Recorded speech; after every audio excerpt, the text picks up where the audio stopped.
Assalamualaikum warahmatullahi wabarakatuh. Salam sejahtera buat kita semua. Salam. Yang sama-sama kita hormati Bapak Kepala Sekolah SD Negeri 18 Pasakya Tadaleu, Bapak narasumber, Bapak Ibu SD Negeri 18 Pasakya Tadaleu. Puji syukur kita panjatkan kepada Tuhan Yang Maha Kuasa, di mana hari ini kita bisa melaksanakan Kombel penerapan budaya positif di sekolah di Kombel SD Negeri 18 Pasakya Tadaleu yang dibawakan narasumber Beni Saputra. Itu Bapak Ibu, kita berikan kesempatan kepada narasumber. Untuk Bapak narasumber, waktu dan tempat kami persilakan.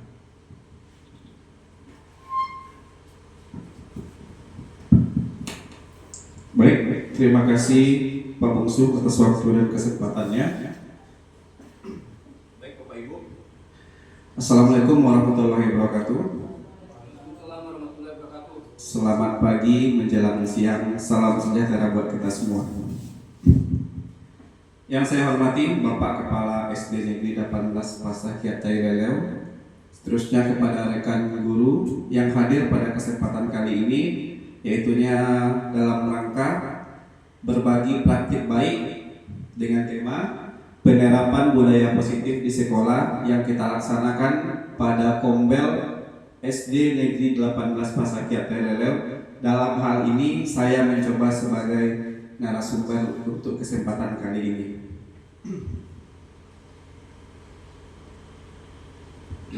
Baik Bapak Ibu, sebelum kita memulai pembelajaran kita pada pagi hari ini, tentu sebelum mengikuti kegiatan ada beberapa kesepakatan yang harus kita sepakati. Sepakat kita Bapak Ibu? Boleh. Nah, sebelum kita melanjutkan ke materi, kesepakatan apa yang harus kita buat dalam pelaksanaan kegiatan 1 jam ke depan? Kira-kira apa? Dari Bapak Ibu dulu. Silakan. Bu Mas, Bu Ayu, apa kesepakatannya? Tidak boleh ribut di dalam kelas selama pembelajaran. Boleh. Tidak ribut selama mengikuti kegiatan ya. 1, tidak ribut selama mengikuti kegiatan. Next, yang kedua, kira-kira dari bapak-bapak ada? Pak Lego? Tidak boleh keluar dalam ruangan. Ya, tidak izin ya selama kegiatan beberapa jam ke depan. Sanggup Bapak Ibu? Oke. Nah, kesepakatan tidak banyak kita buat pada kesempatan kali ini, yaitunya sesuai yang dibilang Ibu Ayu tadi. Kesepakatan yang pertama yaitunya tidak boleh ribut selama materi disampaikan atau selama kegiatan berlangsung. Itu biasa kita laksanakan di kelas kita. Yang kedua, kalau seandainya ada yang izin, ada yang pengen ke toilet, kita izin kepada yang ada di dalam. Karena di sini ada kepala sekolah, ada narasumber dan ada teman-teman yang lain. Nah, biar tidak tegang ya Bapak Ibu, biar tidak tegang kita menghadapi acara kita ini, tentu ada ice breaking. Kira-kira ada dari Bapak Ibu yang bisa memainkan ice breaking seperti yang disanakan di kelas? Kalau tidak ada, saya yang coba. Ya, permainannya seperti jika dan maka. Nah, tadi pagi saya juga mengadakan permainan seperti itu. Saya anggap yang di sebelah sini jika, yang di sebelah sana maka. Nah, saya contohkan satu. Jika saya minum, maka saya tidak haus. Bagus. Nah, kita ulang lagi ya. Kita ulang karena masih belum fokus ini. Ya. Nah, sekarang jika saya pergi mengajar, maka apa? Silakan. Nah. membagikan ilmu.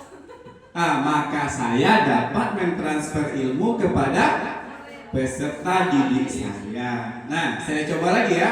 Sekarang di sini jikanya. Nah, saya serahkan ke Bu Sakti. Jika pilih apa? Jika apa? Jika apa? Jika Jika tidak bawa laptop. jika saya mandi. Sama seperti itu.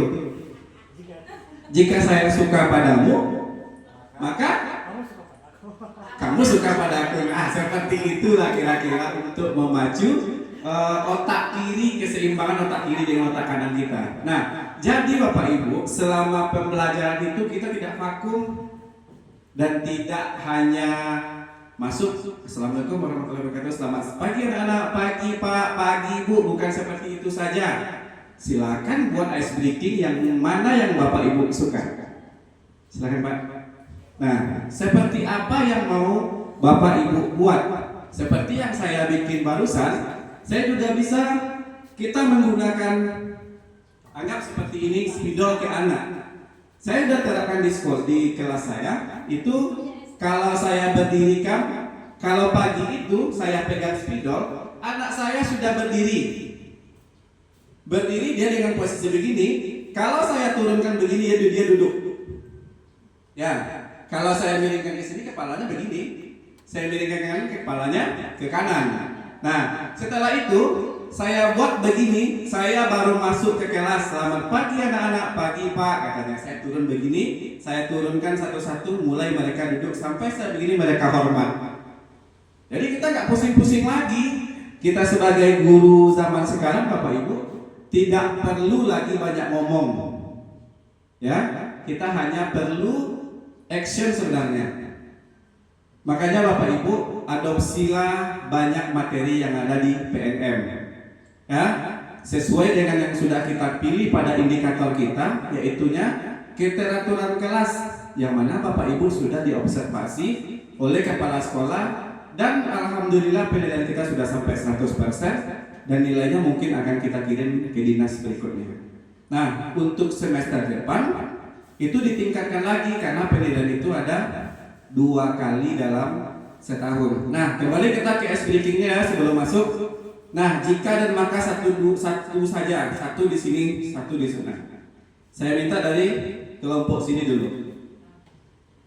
Jika apa, Bu? Jika saya makan, Maka saya kenyang. bagus. Jika saya makan, maka saya akan kenyang. Nah, satu lagi. Jika saya ke pasar, jika saya ke pasar, Maka saya akan belanja peralatan dapur. iya bagus. Jadi Bapak Ibu sudah menstimulus bagaimana perkembangan otak kiri dan otak kanan. Nah, ini sebenarnya yang harus kita terapkan sebelum pembelajaran. Boleh kita bermain 15 menit itu kan termasuk apersepsi. Betul nggak? Betul ya? Nah, sudah kalau seperti itu asik nggak kira-kira? Bagaimana perasaan Bapak Ibu? Senang kan? Bagus. Nah, itu dia. Itulah tujuan ice breaking yang kita laksanakan sebelum pembelajaran. Nah, banyak lagi Bapak Ibu contoh ice breaking yang perlu kita ATM namanya kalau sekarang. Amati, tiru, dan modifikasi. Baik Bapak Ibu, langsung saja kita pada materi kita pada pagi hari ini, yaitunya penerapan budaya positif di sekolah. Nah, sebelum masuk kita ke materi, nah saya mempunyai beberapa pertanyaan kepada Bapak Ibu semua. Pertanyaan yang pertama, saya minta pertanyaan yang pertama ya. Apakah Bapak Ibu setuju? Setuju, kalau setuju bilang setuju, kalau tidak bilang tidak. Yang pertama, pemberian hukuman dapat mendisiplinkan siswa. Setuju? Hukuman ya. Nah, nanti kita akan jelaskan. Sekarang jawabannya saya simpan. Jawaban Ibu tadi dari sini Bapak Ibu jawabannya, apakah Bapak Ibu setuju bila pemberian hukuman dapat mendisiplinkan siswa. Setuju ya, Pak? Ya, setuju. Kita kunci jawabannya. Yang kedua, apakah pemberian hadiah dapat meningkatkan prestasi siswa? Setuju. Setuju juga ya? Nah, baik. Ada dua setuju dua-duanya. Yang ketiga, guru harus mampu memberikan solusi untuk setiap siswa yang bermasalah. Ya, setuju ya Pak? Setuju kita. Nah, yang nomor 4, guru berperan sebagai teman bagi siswa. Setuju nggak? Setuju Bapak Ibu? Saya kunci jawabannya. Nanti kita berarti dari 4 poin pertanyaan yang saya lemparkan kepada Bapak Ibu, jawabannya setuju.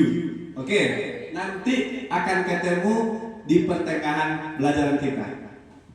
Nah, budaya positif itu merupakan perwujudan dari nilai-nilai atau keyakinan universal yang diterapkan di sekolah. Budaya positif dapat mendorong siswa untuk mampu berpikir, bertindak, dan menciptakan sebagai proses memerdekakan dirinya, sehingga murid mampu mandiri dan bertanggung jawab. Tujuan kita hanya yang terakhir itu Bapak Ibu, yaitunya murid kita mampu untuk mandiri dan mereka bisa mempertanggungjawabkan apa yang sudah mereka kerjakan. Nah, konsep inti budaya positif terdiri dari beberapa bagian, yaitu ada 7. Nah, di sini nanti akan ketemu jawaban yang dari Bapak Ibu berikan tadi. Nah, konsepnya ada 7. Yang pertama itu perubahan paradigma belajar. Yang kedua yaitunya disiplin positif. Dan yang ketiga itu kebutuhan dasar manusia. Yang keempatnya motivasi perilaku manusia. Yang kelima posisi kontrol guru. Nah, kemarin saya yang mengambil video itu Bapak Ibu, di sini nanti akan ketemu dia. Yang keenam keyakinan kelas, dan yang ketujuh segitiga restitusi. Nah, di sini nanti ibu-ibu akan membedakan mana itu yang hukuman, mana itu yang konsekuensi, dan mana itu yang restitusi. Yang mana selama ini sering kita lakukan. Oke, yang pertama kita masuk pembelajaran dengan paradigma baru. Bapak Ibu masih ingat dengan profil Pancasila, kurikulum Merdeka kelas 1 dan kelas 4? Ada berapa profil Pancasila kita? Ada berapa? Ada berapa profil Pancasila kita? Berapa? Ada 6. Nah, di situ ada mandiri, di situ ada kreatif, bernalar kritis, gotong royong, berkebinekaan global. Nah, kita sebagai pendidik Bapak Ibu, khususnya di kurikulum Merdeka, jangan sampai lupa lagi profil Pancasila.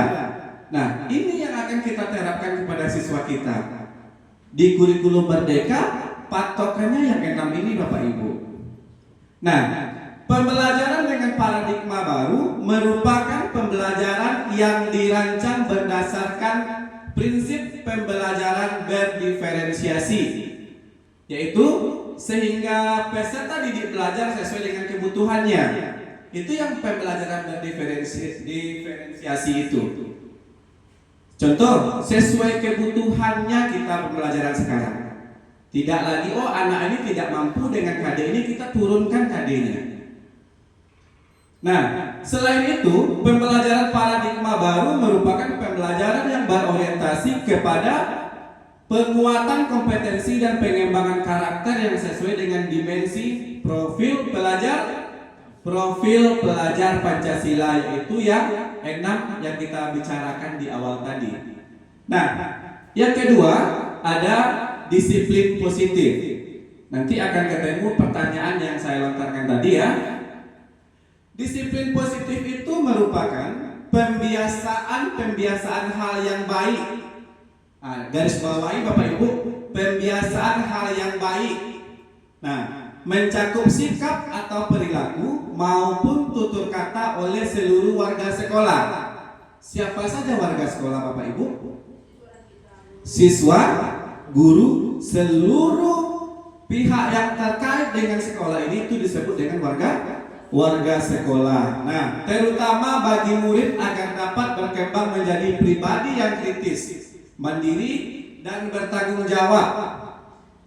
Sebagai pendidik, sebagai guru ya Bapak Ibu, tujuan kita adalah menciptakan peserta didik yang memiliki disiplin diri sehingga mereka berperilaku mengacu kepada nilai-nilai kebajikan universal dan memiliki motivasi dalam diri menuju perubahan perilaku ke arah yang lebih baik. Nah, itulah tujuan kita sebagai pendidik. Anak yang tidak mempunyai moral, tidak mempunyai perilaku, itu yang kita robah. Bukan hanya mencerdaskan 2 tambah 2 berapa nak? 4. Bukan hanya itu, merubah karakter yang lebih sangat-sangat dibutuhkan saat sekarang ini. Nah, yang ketiga itu ada kebutuhan dasar manusia. Kebutuhan dasar manusia merupakan sesuatu yang kita lakukan untuk mendapatkan apa yang kita inginkan. Nah, bukan hanya siswa, kita juga mempunyai kebutuhan dasar. Seluruh tindakan yang kita lakukan itu memiliki tujuan. Semua usaha yang terbaik kita lakukan agar kebutuhan dasar kita terpenuhi dengan baik. Bukan begitu? Contohnya kita membutuhkan pakaian ini. Berusaha kita untuk membelinya kan? Dengan cara bekerja dan mendapatkan uang. Ya, lalu kita beli pakaian. Nah, zaman sekarang kan zaman gadget, zaman HP, zamannya milenial sekarang. Kalau tidak punya HP, gaptek, kan begitu. Nah, kita butuh iPhone 14. Kita akan berusaha untuk membelinya. Nah, itu kebutuhan, tapi membeli iPhone itu bukan termasuk kebutuhan dasar. Nah, kebutuhan pokok. Nah, itu di luar konteks kita terhadap siswa, ya. Nah, yang ketiga, kebutuhan dasar manusia itu ada 5 Bapak Ibu. Ada 5.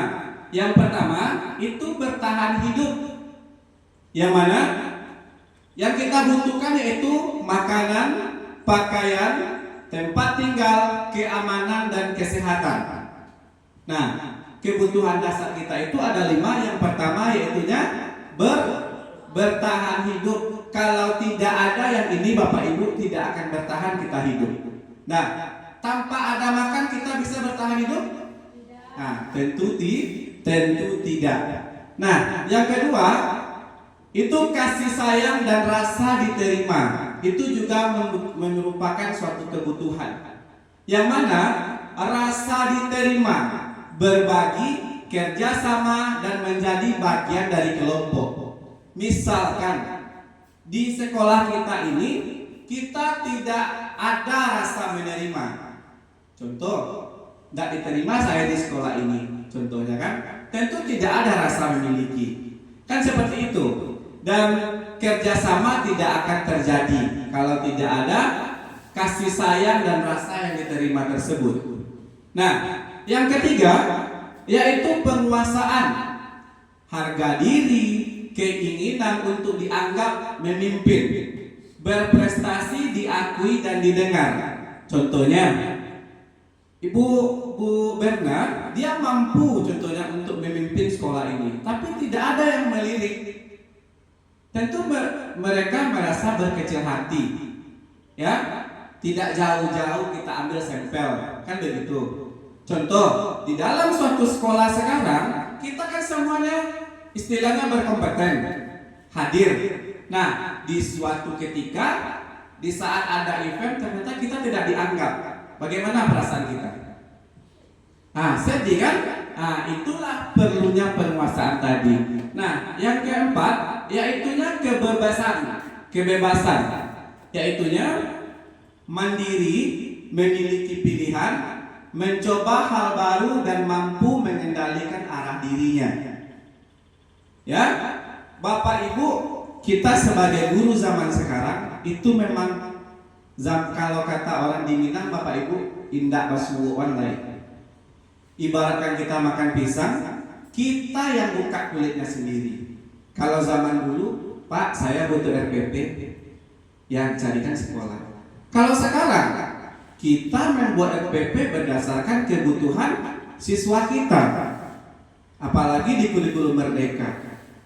Ya Bapak Ibu, yang kelima, kebutuhan dasar manusia itu yaitunya kesenangan, bermain, humor, antusias dan tertawa. Coba satu hari Bu Sarti nggak tertawa, bagaimana kiranya? Tidak tertawa. Kalau dibilang hilang aja mood satu hari, enak nggak? Di sekolah ini kan satu hari, kalau bahasa kita sehari-hari membudui. Bisa? Tidak kan? Nggak enak kan? Nggak nyaman kan? Nah, itu karena merupakan suatu kebutuhan dasar manusia. Nah, yang keempat poinnya yaitu teori motivasi manusia. Yang mana motivasi itu merupakan dorongan untuk melakukan sesuatu baik yang berasal dari dalam maupun dari luar diri seseorang. Kalau tidak ada motivasi, tidak usah apa?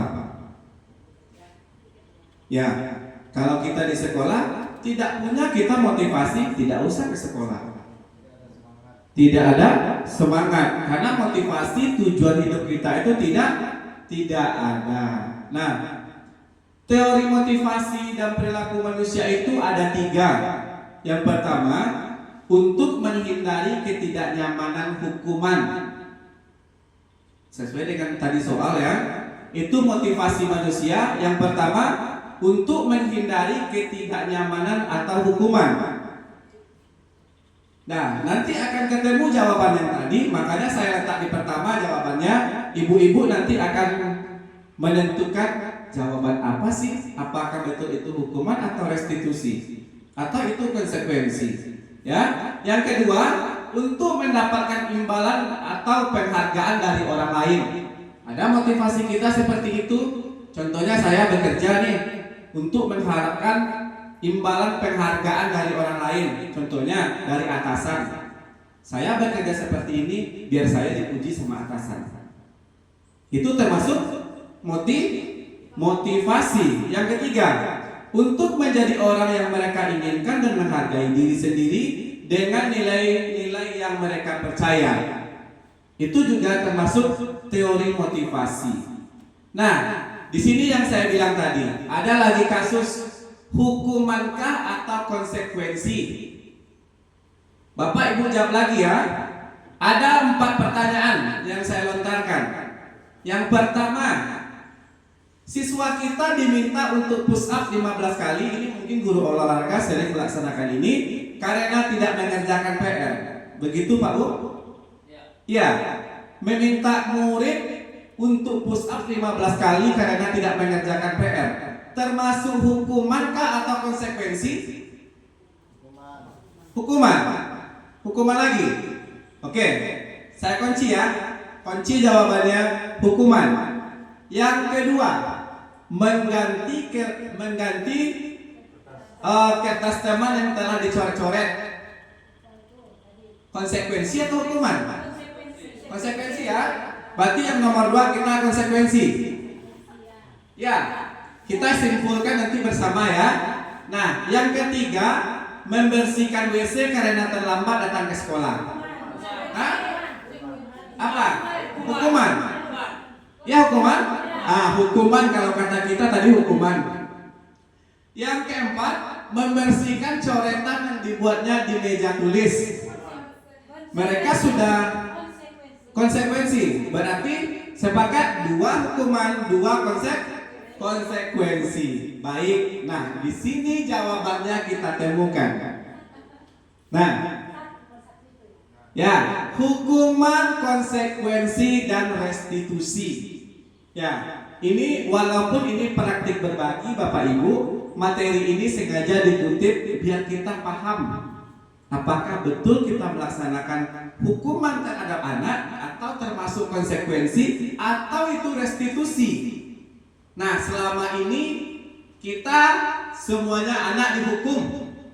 Tidak mengajarkan PR hukuman, tidak mencoret apa itu hukuman, semuanya hukuman. Kan begitu.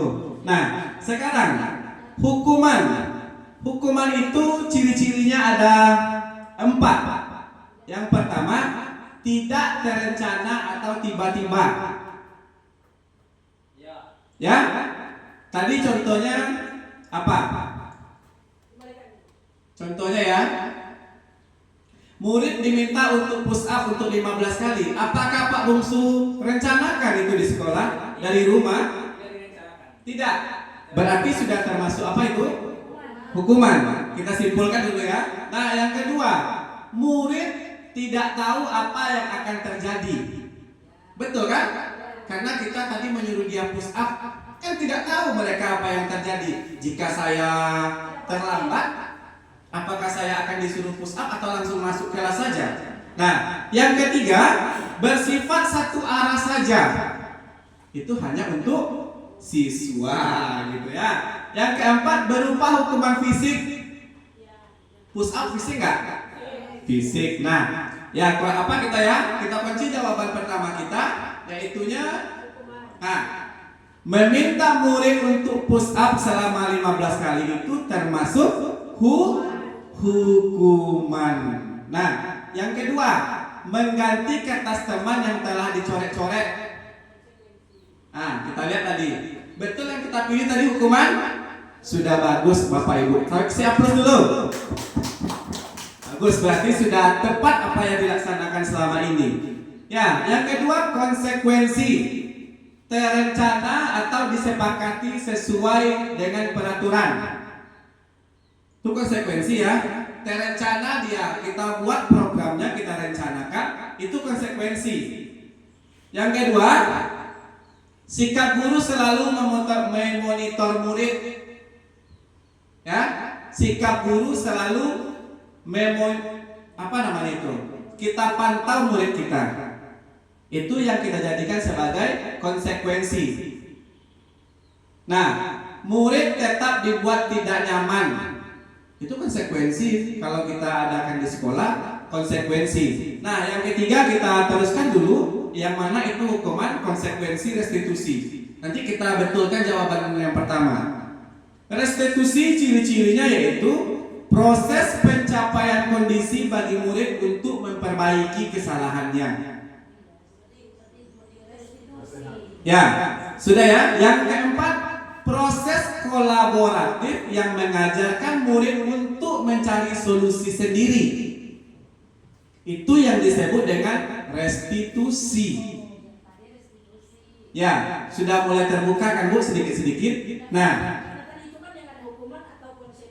iya, karena di sini ada 3 sekarang restitusi ya. Nah, kedepannya saya berharap juga untuk kita bersama. Jadi kita tidak memberikan hukuman lagi kepada siswa. Yang kita berikan yaitunya restitusi Bapak Ibu. Tidak kita hukum mereka, kita berikan proses pencapaiannya kepada murid tersebut dan untuk memperbaiki kesalahannya. Mereka akan sadar sendiri apakah tindakan yang kamu buat tadi salah atau betul. Contoh, kemarin saya waktu mengambil aksi nyata kemarin sama Pak Dego, itu saya coba satu kasus anak terlambat. Saya tanya, apakah betul laporan dari teman kamu sering terlambat? Mereka jawab, iya Pak. Sudah berapa kali? 4 kali Pak. Jawaban si anak. Nah, saya tanya lagi, apakah dengan terlambat tersebut sesuai dengan kesepakatan kita? Mereka jawab tidak. Kalau seandainya tidak sesuai, kita eksplor lagi. Tidak sesuai dengan kesepakatan kita, apa yang harus kamu lakukan? Saya minta maaf Pak, ujung-ujungnya kata anak. Nah, kata itu yang kita minta dari anak Bapak Ibu. Kita minta dari siswa kita sampai dia mampu untuk mengucapkan kata maaf karena dia sudah berbuat salah. Nah, kembali kita Nah, di sini tadi nomor 1 kita sudah sepakat untuk hukuman. Nomor 2 mengganti kertas teman yang telah dicoret. Apa? Restitusi. Nah, yang ketiga membersihkan WC karena terlambat datang ke sekolah. Hukuman, karena itu langsung kita suruh anak. Tapi itu tidak boleh lagi Bapak Ibu. Kalau anak kita terlambat, jangan disuruh lagi membersihkan WC, mencabut rumput. Itu tidak lagi. Ya. Yang keempat, membersihkan coretan yang dibuatnya di meja tulis. Hah? Hukuman. Ada fisiknya di situ. Hah? Restitusi lagi, konsekuensi dia Bapak Ibu yang di situ. Ya, berarti sudah mulai paham Bapak Ibu akan hal ini. Nah, oke ya. Nah, posisi kita di sini Bapak Ibu ada 5. Posisi kontrol guru. Kita sebagai guru punya 5 posisi kontrol. Yang pertama itu sebagai penghukum. Nah, ini yang sering kita jadikan pameo di sekolah kita sebagai penghukum. Contoh, Pak, rambut anak ini panjang Pak, tolong dihukum. Tuh kan?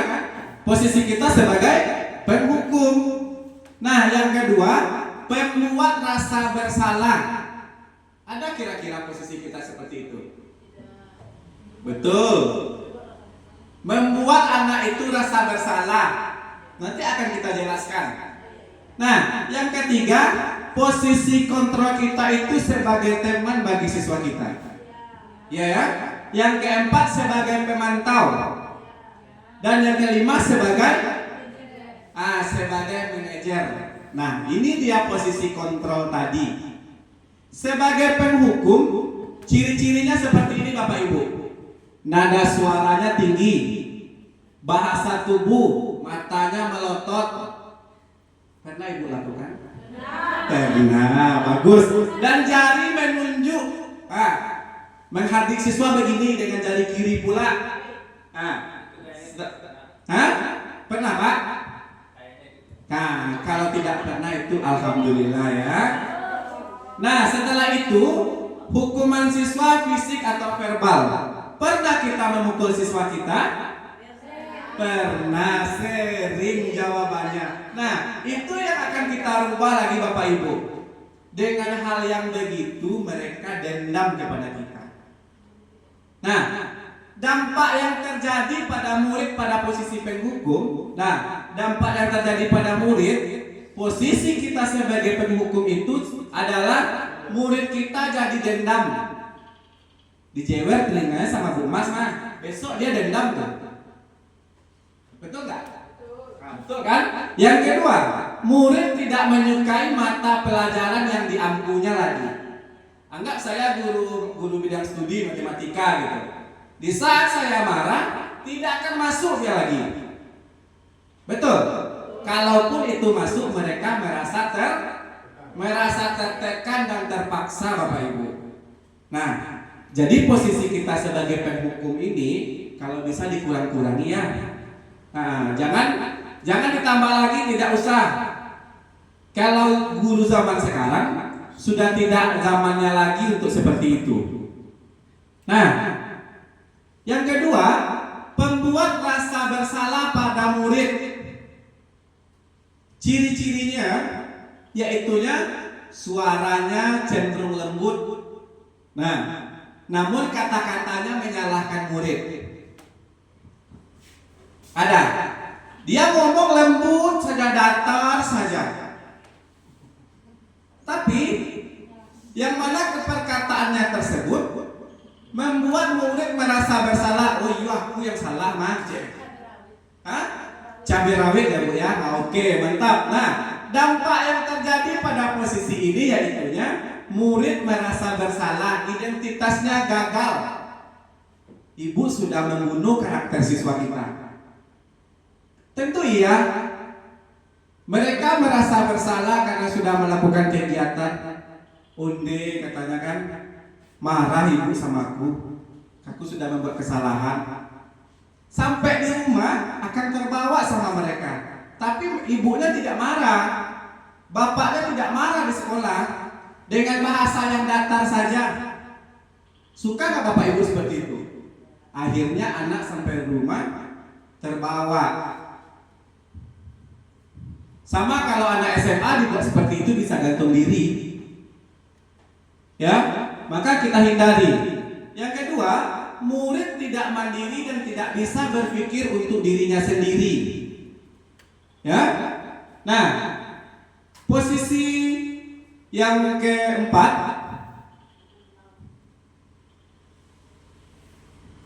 ini terlewat satu. Posisi yang ketiga yaitunya posisi kontrol guru itu sebagai teman, yang mana nada suaranya ramah, akrab, dan bercanda cenderung bersenda gurau agar suasana tetap santai.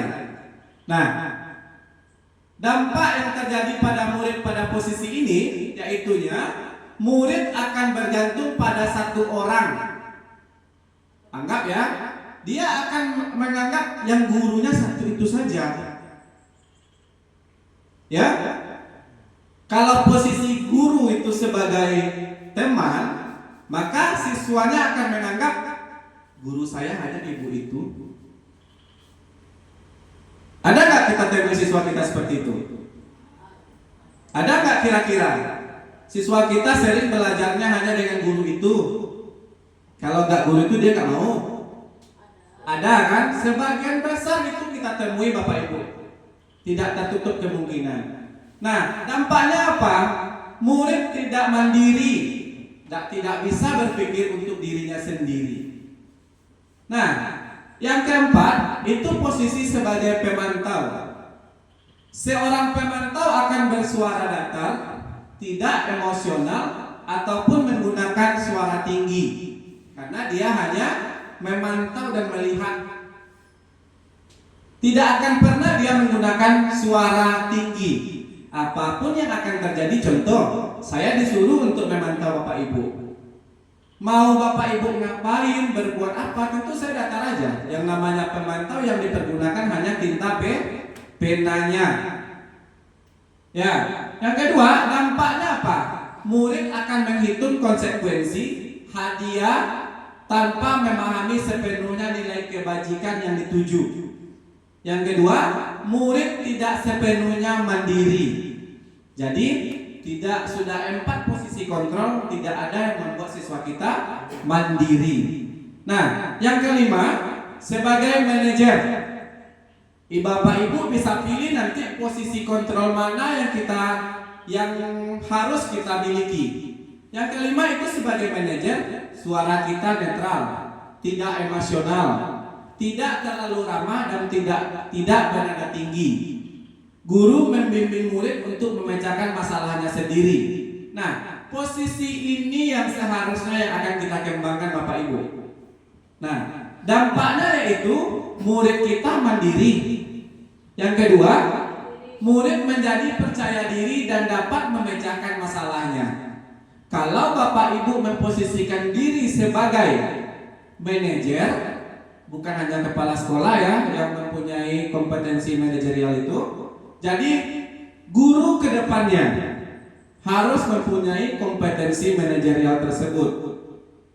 Ya, yang mana dampaknya nanti sebagai manajer itu banyak bapak ibu, kita bisa mengelola, apalagi kalau sudah mengelola sekolah. Itu yang kita butuhkan.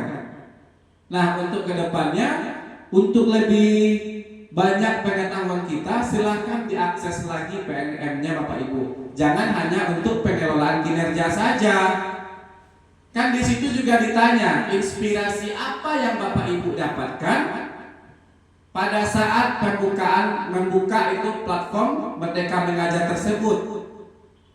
Kan ibu-ibu sudah jawab. Nah ini lagi indikator yang kita pilih.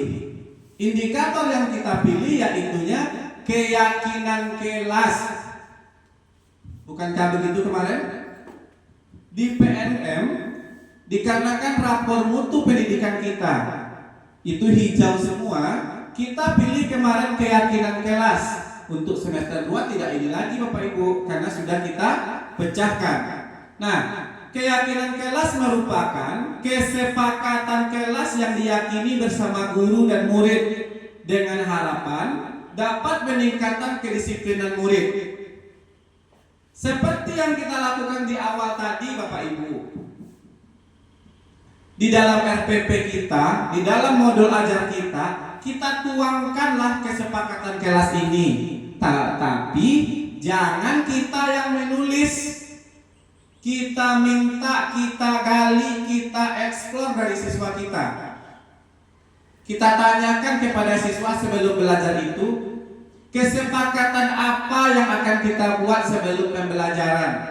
Mulai semester depan Bapak Ibu boleh mengusulkan sticky note kepada saya. Saya butuh sticky note dan kertas 1 Pak Ibu. Boleh usulkan kepada kepala sekolah, saya butuh sticky note.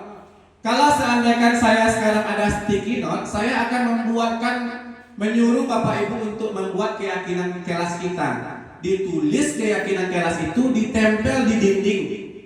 Kertas sticky itu kan bisa ditempel. Ya, itu yang jarang kita lakukan. Di mana-mana kegiatan, bagi yang sering mengikuti pelatihan, itu disuruh itu. Selama pembelajaran. Jadi, kalau sudah kita mempunyai keyakinan kelas ini Bapak Ibu, kita tidak sulit lagi mengendalikan siswa. Karena apa? Mereka yang membuat keteraturannya sendiri. Mereka yang membuat peraturannya. Tidak boleh keluar Pak, tidak boleh keluar selama jam pembelajaran. Tapi bahasanya nanti kita perhalus. Membuat keyakinan kelas itu tidak boleh menggunakan kata-kata negatif. Ya Bapak Ibu, mungkin untuk pertemuan selanjutnya kita bahas. Nah, keyakinan kelas itu berupa pernyataan yang universal, dibuat dalam bentuk positif dan abstrak. Nah, yang saya bilang tadi, tidak menggunakan kata-kata negatif. Tidak boleh, itu tidak boleh Bapak Ibu, diganti dia. Ya, keyakinan kelas hendaknya tidak terlalu banyak sehingga mudah diingat dan dipahami siswa. Jangan membuat keyakinan kelas 10. Cukup 2, tapi mereka paham dengan konsekuensinya. Setiap ada keyakinan kelas tentu ada konsekuensinya. Karena mereka yang berbuat. Jika mereka melanggar keteraturan kelas tersebut, maka konsekuensinya juga mereka terima. Seperti itu dia. Jadi nggak kita lagi, oh kamu tidak mendengarkan ibu selama pembelajaran, tidak cari hukuman, karena mereka sudah membuatkan hukumannya seperti apa. Nah, ini contoh hasil keyakinan kelas 5 saya adopsi, yaitu bertanggung jawab mengerjakan tugas piket. Kalau kita membuat biasanya setiap siswa tidak boleh tidak piket, kan begitu. Sekarang kita ganti katanya bertanggung jawab mengerjakan tugas piket.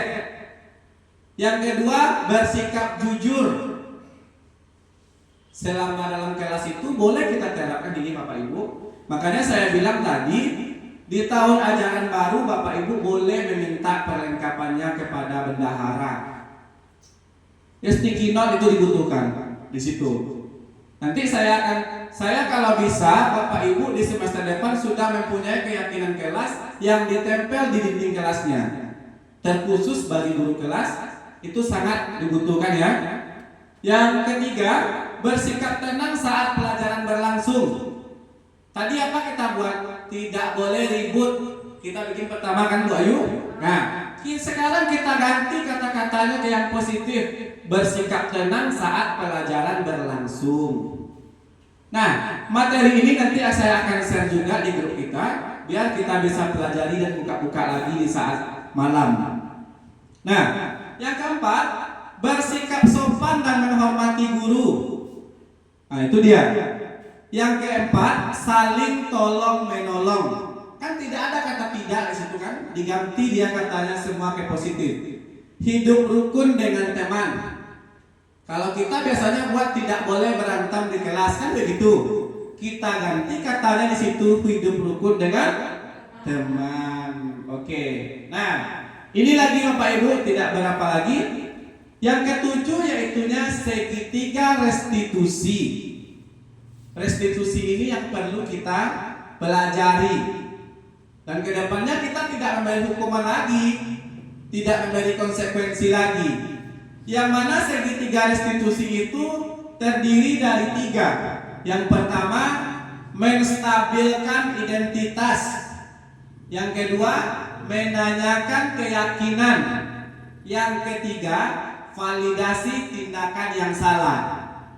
Validasi itu contohnya Bapak Ibu, kita menanya ke dia, apakah dengan terlambat tersebut sesuatu hal yang melanggar peraturan? Mereka jawab iya nanti, tapi jangan dari kita. Itu segitiga restitusi itu tidak boleh putus. Namanya segitiga restitusi, harus ada ketiga-tiganya. Segitiga restitusi adalah suatu proses dialog yang dijalankan guru atau orang tua agar dapat menghasilkan murid yang mandiri dan bertanggung jawab. Sehingga mereka, kalau seandainya mereka berbuat, mereka bisa mempertanggungjawabkan perbuatannya tersebut. Itu tidak berlaku untuk siswa saja, untuk kita juga sebagai pendidik. Kalau kita membuat kesalahan, kita harus berani bertanggung jawab. Nah, yang kedua, segitiga restitusi membantu siswa memiliki tujuan disiplin positif dan memperbaiki dirinya setelah berbuat salah. Di situ dia. Yang ketiga, restitusi bukan untuk menebus kesalahan. Itu yang harus kita bawahi. Namun untuk belajar dari kesalahannya tersebut. Nah, siswa sudah membuat kesalahan, kita lakukan restitusi, kita panggil siswa tersebut, kita tanyakan kenapa dia terlambat. Kalau Bapak Ibu sudah tanyakan kenapa dia terlambat, itu sudah termasuk kepada menstabilkan identitasnya.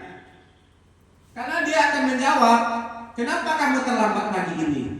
Sepatu saya basah Pak, hari hujan, rumah saya jauh, saya terlambat bangun tidur. Itu menstabilkan identitas mereka. Nah, yang kedua, menanyakan keyakinannya. Kita tanya ke dia, tanyakan ke anak tadi, apakah di kelas kita ada keyakinan kelas tidak boleh terlambat, kan begitu. Kita tanyakan ke anak, tidak dari kita lagi, apa yang sudah kita tuangkan di kelas, itu yang kita tanyakan lagi. Setelah itu baru kita validasi kebenarannya. Saya kemarin bikin video itulah kira-kira. Diminta saya untuk membuat restitusi. Nah, ini yang saya bilang tadi, menstabilkan identitas. Tidak banyak lagi Bapak Ibu, hanya 3 slide yang akan ditampilkan. Yang terakhir ini yaitunya segitiga restitusi, menstabilkan identitas. Kita bilang ke anak, berbuat salah itu manusiawi. Ya, kan salah itu sifatnya manusiawi. Nah, yang kedua, tidak ada manusia yang sempurna. Itu cara untuk menstabilkan identitas anak. Kalau kita bilang pula, ya betul kamu itu salah, itu tidak boleh.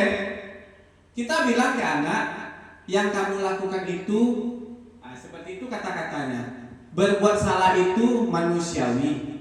Bisa kita dengan kata seperti itu. Yang ketiga, Bapak Ibu juga pernah melakukan kesalahan seperti itu. Kita bisa sampaikan ke anak, Bapak dan Ibu juga pernah juga terlambat. Karena terlambat itu manusiawi, nak. Kita sampaikan begitu ke anak. Nah, yang keempatnya, Bapak Ibu tertarik mencari siapa yang salah, tapi Bapak Ibu ingin mencari solusi dari permasalahan ini.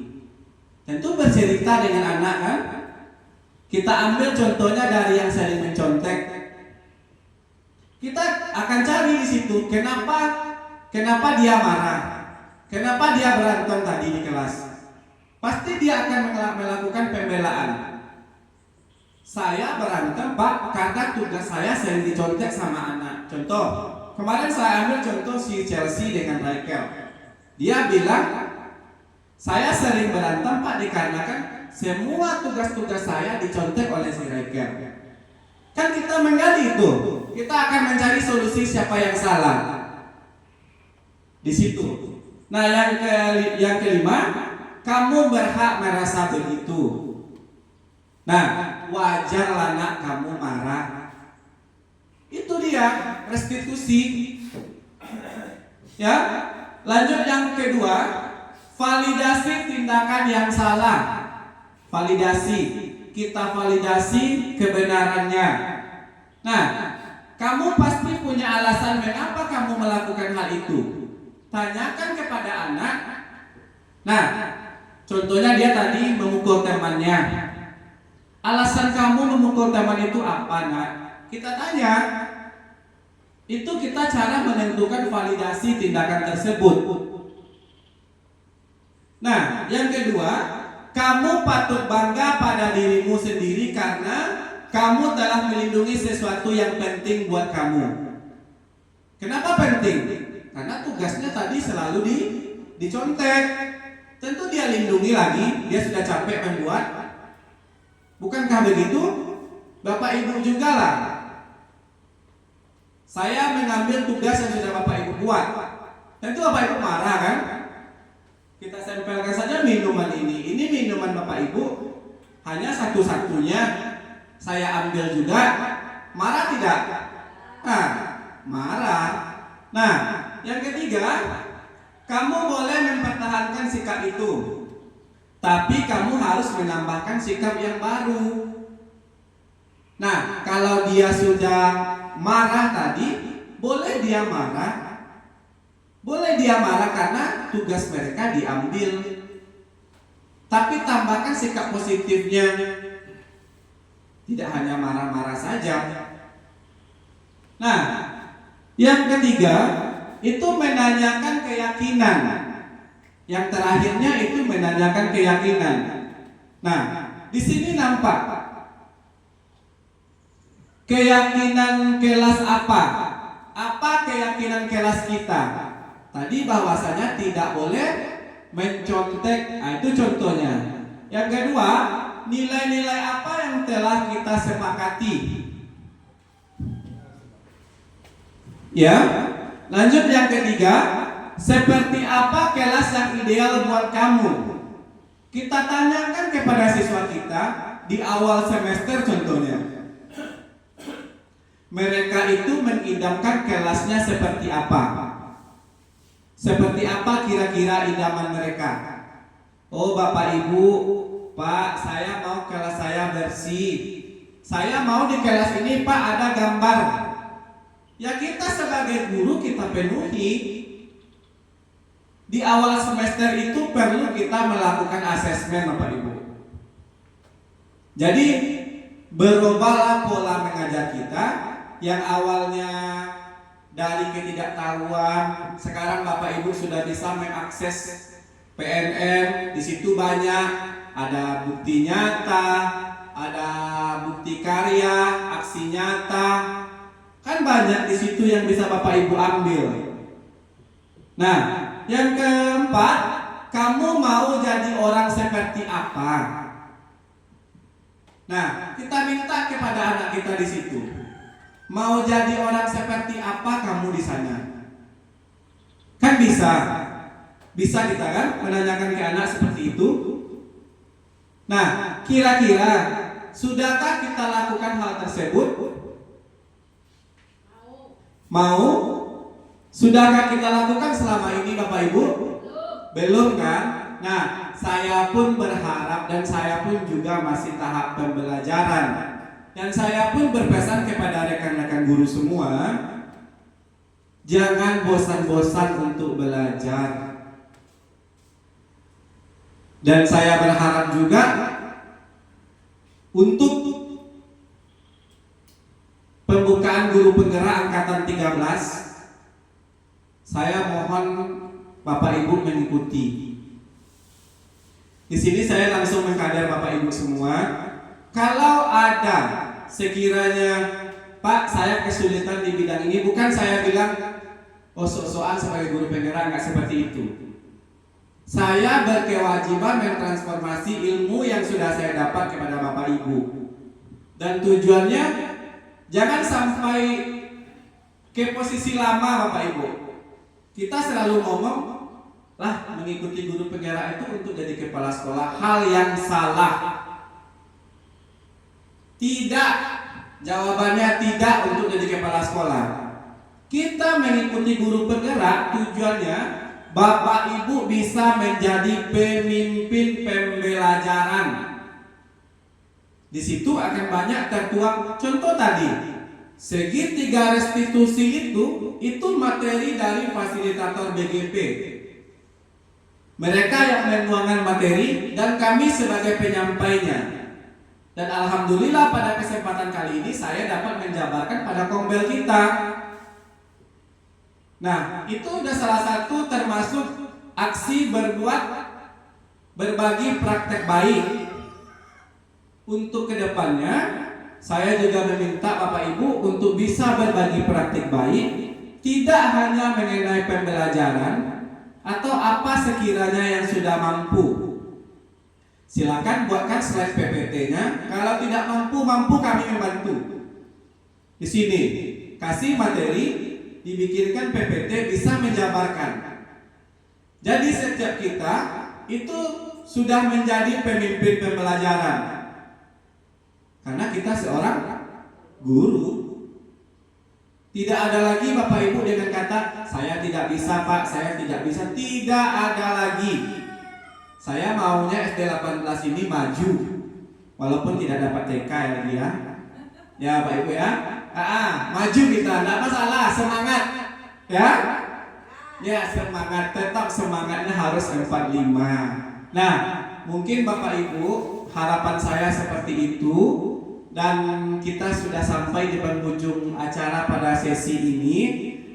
Mudah-mudahan Bapak Ibu bisa menerapkan budaya positif di sekolah kita, terutama tadi menerapkan keteraturan kelas dan melaksanakan restitusi tadi. Ya, kita laksanakan di sekolah kita, apa yang kurang nanti kita tambahkan. Mungkin pada kesempatan ini hanya itu yang dapat saya sampaikan. Banyak maaf, banyak salah, terlebih dan terkurang saya mohon maaf. Akhir kata saya sudahi dengan Assalamualaikum warahmatullahi wabarakatuh. Selamat siang.